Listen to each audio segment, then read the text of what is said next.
ನಮಸ್ತೆ ವೀಕ್ಷಕರೇ, ಉಷಾ ಸವಿರುಚಿಗೆ ಸ್ವಾಗತ. ಇವತ್ತಿನ ರೆಸಿಪಿ ಬಂದು ಚಿಕನ್ ಸಾರು. ನಾನು ಆಲ್ರೆಡಿ ತುಂಬ ವೆರೈಟಿ ಆಫ್ ಚಿಕನ್ ಸಾರನ್ನ ತೋರಿಸಿದ್ದೀನಿ. ಬಟ್ ಇದು ಹಳ್ಳಿಯಲ್ಲಿ ಪಕ್ಕ ಹಳ್ಳಿ ಸ್ಟೈಲ್ನಲ್ಲಿ ಹೇಗೆ ಮಾಡೋದು ಅಂತ ಇವತ್ತಿನ ಈ ರೆಸಿಪಿ. ಅದಕ್ಕೂ ಮುಂಚೆ ನನ್ನ ಚಾನಲ್ನ ಯಾರಾದರೂ ಸಬ್ಸ್ಕ್ರೈಬ್ ಮಾಡದೆ ನೋಡ್ತಾ ಇದ್ದರೆ ಈ ಕೂಡಲೇ ಸಬ್ಸ್ಕ್ರೈಬ್ ಮಾಡಿ ಸಪೋರ್ಟ್ ಮಾಡಿ ಅಂತ ಹೇಳ್ತಾ ಬನ್ನಿ ಇವತ್ತಿನ ರೆಸಿಪಿ ಸ್ಟಾರ್ಟ್ ಮಾಡೋಣ. ಮೊದಲಿಗೆ ಇಲ್ಲಿ 2 ಚಮಚ ಆಗೋಷ್ಟು ಎಣ್ಣೆನ ತೊಗೊಳ್ತಾ ಇದ್ದೀನಿ. ಇದು ಮಸಾಲೆ ಹುರ್ಕೊಳ್ಳೋದಕ್ಕೋಸ್ಕರ.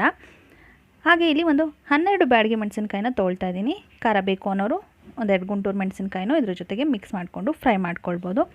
ಚೆನ್ನಾಗೆ ಮೆಣಸಿನ್ಕಾಯಿ ಎಲ್ಲ ಉಬ್ಬಿ ಬರೋ ರೀತಿ ಚೆನ್ನಾಗಿ ಇದನ್ನು ಫ್ರೈ ಮಾಡ್ಕೊಳ್ಳೋಣ. ನೋಡಿ, ಇಷ್ಟು ನೀಟಾಗಿ ಫ್ರೈ ಆದರೆ ಸಾಕಾಗುತ್ತೆ. ಈಗ ಇದನ್ನು ಒಂದು ಪ್ಲೇಟಿಗೆ ಟ್ರಾನ್ಸ್ಫರ್ ಮಾಡ್ಕೊಳ್ತೀನಿ. ನೆಕ್ಸ್ಟ್ ಮಸಾಲೆನ ಹುರ್ಕೊಳ್ಬೇಕಾಗತ್ತೆ. ನೆಕ್ಸ್ಟ್ ಇವಾಗ ಇದೇ ಸೇಮ್ ಬಾಣಲೆಗೆ 1 ಈರುಳ್ಳಿನ ಈ ರೀತಿ ತೆಳ್ಳಗೆ ಹಚ್ಚಿಟ್ಕೊಂಡಿರೋದು, ಹಾಗೆ 1 ಇಡೀ ಬೆಳ್ಳುಳ್ಳಿನ ತೊಗೊಂಡಿದ್ದೀನಿ. ಹಾಗೆ ಸ್ವಲ್ಪ 1 ಇಂಚ್ ಆಗೋಷ್ಟು ಶುಂಠಿನ ತೊಗೊಂಡಿದ್ದೀನಿ. ಇವಿಷ್ಟು ಸ್ವಲ್ಪ ಕೆಂಪಾಗೋ ರೀತಿ ಹುರ್ಕೊಳ್ಬೇಕಾಗತ್ತೆ. ಚೆನ್ನಾಗಿ ಹುರ್ಕೊಳ್ಳೋಣ ಕೆಂಪಾಗೋ ರೀತಿ. ನೋಡಿ, ಈರುಳ್ಳಿ ಎಲ್ಲ ಚೆನ್ನಾಗಿ ಫ್ರೈ ಆಗಿದೆ. ಇಷ್ಟಾದರೆ ಸಾಕಾಗುತ್ತೆ.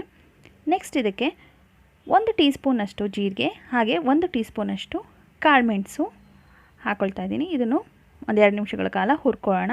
ಇವನ್ನೆಲ್ಲ ಮೀಡಿಯಮ್ ಫ್ಲೇಮಲ್ಲಿ ಇಟ್ಕೊಂಡೇ ಹುರ್ಕೊಳ್ಬೇಕು. ಚೆನ್ನಾಗಿ ಹುರಿದಾದ ನಂತರ ಇವಾಗ 1 ಹಿಡಿಯಷ್ಟು ಕೊತ್ತಂಬರಿ ಸೊಪ್ಪನ್ನು ಹಾಕ್ಕೊಳ್ತಾ ಇದ್ದೀನಿ. ಕೊತ್ತಂಬರಿ ಸೊಪ್ಪನ್ನು ಚೆನ್ನಾಗಿ ಬಾಡಿಸ್ಕೊಳ್ಳೋಣ.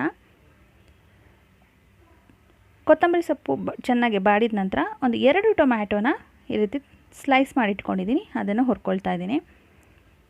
ನಿಮಗಿದು ಮಸಾಲೆ ರುಬ್ಬುವಾಗ ಹಾಕೋಕ್ಕೆ ಇಷ್ಟ ಇಲ್ಲ ಅಂದರೆ ಚಿಕನ್ಗೆ ಈರುಳ್ಳಿ ಫ್ರೈ ಮಾಡ್ತಿರಲ್ಲ ಆವಾಗ ಹಾಕ್ಕೊಳ್ಬೋದು. ಈ ರೀತಿ ಮಸಾಲೆ ರುಬ್ಬುವಾಗಲೇ ಟೊಮೆಟೊ ಹುರ್ಕೊಂಡು ಹಾಕ್ಕೊಂಡ್ರೆ ಟೇಸ್ಟ್ ತುಂಬಾ ಸಖತ್ತಾಗಿರುತ್ತೆ. ಹಾಗೆ ಒಂದು ಅರ್ಧ ಚಮಚ ಆಗೋಷ್ಟು ಗಸಗಸೆನ ತೊಗೊಂಡಿದ್ದೀನಿ. ಅದನ್ನು ಚೆನ್ನಾಗಿ ಹುರ್ಕೊಳ್ಳೋಣ. ಗಸಗಸೆ ಬೇಡ ಅಂದರೆ ಸ್ಕಿಪ್ ಮಾಡ್ಕೊಳ್ಬೋದು, ಆದರೆ ಗಸಗಸೆ ಹಾಕಿದ್ರೆ ಟೇಸ್ಟ್ ತುಂಬಾ ಚೆನ್ನಾಗಿ ಬರುತ್ತೆ.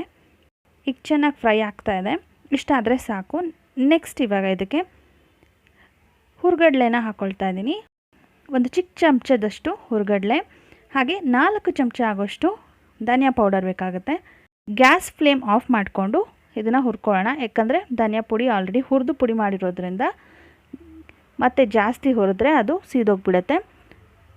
ಅದಕ್ಕೆ ಗ್ಯಾಸ್ ಫ್ಲೇಮ್ ಆಫ್ ಮಾಡಿಕೊಂಡು ಧನಿಯಾ ಪುಡಿನ ಹುರ್ಕೊಳ್ಳೋಣ. ಹಾಗೆ 1 ಕಪ್ ಆಗೋಷ್ಟು ತೆಂಗಿನಕಾಯಿ ತುರಿನ ಹಾಕ್ಕೊಂಡಿದ್ದೀನಿ. ಇದನ್ನು ಚೆನ್ನಾಗಿ ಮಿಕ್ಸ್ ಮಾಡಿಕೊಂಡು ಕಂಪ್ಲೀಟಾಗಿ ಇದನ್ನು ತಣ್ಣಗಾಕ್ಬಿಟ್ಬಿಡೋಣ. ಕಂಪ್ಲೀಟಾಗಿ ಇದು ತಣ್ಣಗಾದ ನಂತರ ಒಂದು ಮಿಕ್ಸಿ ಜಾರ್ ಹಾಕ್ಕೊಂಡು ಇದನ್ನು ನುಣ್ಣಗೆ ಪುಡಿ ಮಾಡಿ ಇಟ್ಕೊಳ್ಬೇಕಾಗತ್ತೆ. ಇದಕ್ಕೆ ನಾವು ಆಲ್ರೆಡಿ ಹುರಿದಿಟ್ಟಿದ್ದಂತಹ ಮೆಣಸಿನ್ಕಾಯಿನೂ ಹಾಕಿ ಇಡ್ತಾಯಿದ್ದೀನಿ. ಕಂಪ್ಲೀಟ್ ತಣ್ಣಗಾದ ನಂತರ ಇದನ್ನು ಮಸಾಲೆ ಮಾಡ್ಕೊಳ್ಳೋಣ. ಈಗ ತಣ್ಣಗಾದ ನಂತರ ಇದನ್ನು ರುಬ್ಬಿ ಮಸಾಲೆ ರೆಡಿ ಮಾಡಿ ಇಟ್ಕೊಂಡಿದ್ದೀನಿ. ನೆಕ್ಸ್ಟ್ ಇವಾಗ ಚಿಕನ್ ಸಾರು ಮಾಡೋದಕ್ಕೆ ಏನು ಪ್ರೊಸೀಜರ್ ನೋಡೋಣ. ಒಂದು ಬಾಣಲಿನಲ್ಲಿ 1-2 ಚಮಚ ಆಗೋಷ್ಟು ಎಣ್ಣೆ, ಹಾಗೆ 2 ಈರುಳ್ಳಿನ ಈ ರೀತಿ ತೆಳ್ಳಗೆ ಹಚ್ಚಿಟ್ಕೊಂಡಿರೋಂಥ 2 ಈರುಳ್ಳಿ, ಇದನ್ನು ಚೆನ್ನಾಗಿ ಫ್ರೈ ಮಾಡ್ಕೊಳ್ಳೋಣ. ಈರುಳ್ಳಿ ಚೆನ್ನಾಗಿ ಫ್ರೈ ಆದರೆ ಅದ್ರ ಟೇಸ್ಟ್ ಚೆನ್ನಾಗಿ ಬರುತ್ತೆ. ನೋಡಿ, ಈ ರೀತಿ ಕೆಂಪಾಗೋ ರೀತಿ ಚೆನ್ನಾಗಿ ಅದನ್ನು ಹುರ್ಕೊಳ್ಳೋಣ. ಈಗ ಈರುಳ್ಳಿ ಚೆನ್ನಾಗಿ ಫ್ರೈ ಆಗಿದೆ. ಇವಾಗ ಇದಕ್ಕೆ 1 kg ಆಗೋಷ್ಟು ಚಿಕನ್ ತೊಗೊಂಡಿದ್ದೀನಿ. ಚಿಕನ್ ಹಾಕ್ಕೊಂಡು ಇದನ್ನು 1-2 ನಿಮಿಷಗಳ ಕಾಲ ಹುರ್ಕೊಳ್ಬೇಕಾಗತ್ತೆ. ಚಿಕನ್ 1-2 ನಿಮಿಷಗಳ ಕಾಲ ಹುರಿದಾಗಿದೆ. ಈಗ ಅರ್ಧ ಚಮಚ ಆಗೋಷ್ಟು ಅರಿಶಿನ ಪುಡಿ, ಹಾಗೆಯೇ ರುಚಿಗೆ ತಕ್ಕಷ್ಟು ಉಪ್ಪು. ನಾ ಇಲ್ಲಿ ಕಲ್ಲುಪ್ಪನ್ನ ಉಪಯೋಗಿಸ್ತಾ ಇದ್ದೀನಿ. ಚೆನ್ನಾಗಿ ಮಿಕ್ಸ್ ಮಾಡಿಕೊಂಡು 5-10 ನಿಮಿಷಗಳ ಕಾಲ ಇದನ್ನು ಮುಚ್ಚಿಟ್ಟು ಬೇಯಿಸ್ಕೊಳ್ಬೇಕಾಗತ್ತೆ. ಈಗ ಚೆನ್ನಾಗಿ ಮಿಕ್ಸ್ ಆಗಿದೆ. ಈಗ ಇದನ್ನು ಒಂದು ತಟ್ಟೆ ಮುಚ್ಚಿ ಬೇಯಿಸ್ಕೊಳ್ಳೋಣ 5 ನಿಮಿಷಗಳ ಕಾಲ. ಚೆನ್ನಾಗಿ 5 ನಿಮಿಷಗಳ ಕಾಲ ಇದು ಬೆಂದು ಚಿಕನ್ ಸಾಫ್ಟ್ ಆಗಿದೆ, ಹಾಗೆ ಚಿಕನ್ ನೀರನ್ನು ಬಿಟ್ಕೊಂಡಿದೆ. ಈಗ ನಾವು ರುಬ್ಬಿಟ್ಕೊಂಡಿರುವಂತಹ ಮಸಾಲೆ ಏನಿದೆ ಅದನ್ನು ಈ ಚಿಕನಿಗೆ ಹಾಕ್ಕೊಂಡು ಮಿಕ್ಸ್ ಮಾಡ್ಕೊಳ್ಳೋಣ. ನೀರು ಬೇಕಾದರೆ ನೋಡಿಕೊಂಡು ಅಡ್ಜಸ್ಟ್ ಮಾಡಿಕೊಂಡು ಹಾಕ್ಕೊಳ್ಳಿ. ಮಸಾಲೆ ರುಬ್ಬುವಾಗಲೇ ಸ್ವಲ್ಪ ನೀರು ಹಾಕ್ಕೊಂಡು ರುಬ್ಬಿರೋದ್ರಿಂದ ಅಷ್ಟೇ ಸಾಕು ಅನಿಸ್ತು. ಸೊ ನಾನು ನೀರು ಹಾಕಿಲ್ಲ. ನಿಮ್ಗೆ ಬೇಕಿದ್ದರೆ ಸ್ವಲ್ಪ ನೀರನ್ನು ಹಾಕ್ಕೊಳ್ಬೋದು. ಈಗ ಚೆನ್ನಾಗೆ ಕುದಿಸ್ಕೊಳ್ಳೋಣ. ಚೆನ್ನಾಗಿ ಒಂದು ಕುದಿ ಬಂದ ನಂತರ ಇದಕ್ಕೆ 1 ಚಮಚ ಆಗೋಷ್ಟು ಗರಂ ಮಸಾಲ ಪೌಡರ್, ಹಾಗೆಯೇ ಸ್ವಲ್ಪ ಕೊತ್ತಂಬರಿ ಸೊಪ್ಪು, ಸಣ್ಣದಾಗಿ ಹಚ್ಚಿಟ್ಕೊಂಡಿರೋಂತಹ ಕೊತ್ತಂಬರಿ ಸೊಪ್ಪನ್ನ ಹಾಕ್ಕೊಳ್ತಾ ಇದ್ದೀನಿ. ಚೆನ್ನಾಗಿ ಇದನ್ನು ಮಿಕ್ಸ್ ಮಾಡ್ಕೊಳ್ಳೋಣ. ಉಪ್ಪು ಖಾರ ಏನಾದರೂ ಕಡಿಮೆ ಅನಿಸಿದ್ರೆ ಹಾಕ್ಕೊಳ್ಬೋದು. ಹಾಗೆ ಇದನ್ನು ಮುಚ್ಚಿಟ್ಟು 5 ನಿಮಿಷಗಳ ಕಾಲ ಚೆನ್ನಾಗಿ ಲೋ ಫ್ಲೇಮಲ್ಲಿ ಕುದಿಸ್ಕೊಳ್ಳೋಣ. ಚೆನ್ನಾಗಿ ಕುದ್ದಷ್ಟು ಮಸಾಲೆ ಎಲ್ಲ ಕುಕ್ಕಾಗಿ ತುಂಬ ಟೇಸ್ಟ್ ಬರುತ್ತೆ ಚಿಕನ್ ಸಾರಿಗೆ. ಈಗ ಚೆನ್ನಾಗಿ ಕುದ್ದು ಸಾರು ರೆಡಿಯಾಗಿದೆ. ಗ್ಯಾಸ್ ಫ್ಲೇಮ್ನ ಆಫ್ ಮಾಡ್ಕೊಂಡಿದ್ದೀನಿ. ರುಚಿ ರುಚಿಯಾದಂತಹ ಚಿಕನ್ ಸಾರು ರೆಡಿಯಾಗಿದೆ.